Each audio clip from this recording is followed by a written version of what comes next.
Doe de Roma en Björn!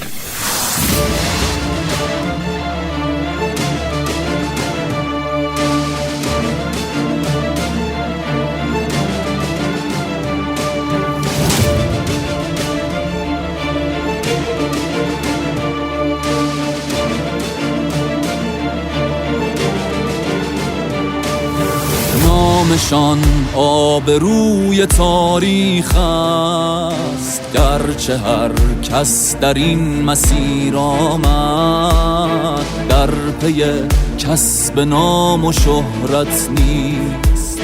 پیر ما گفت ای مسلمانان، بیگمان در میان خلق خدا معنی عشق غیر خدمت نیست. معنی عشق غیر خدمت نیست.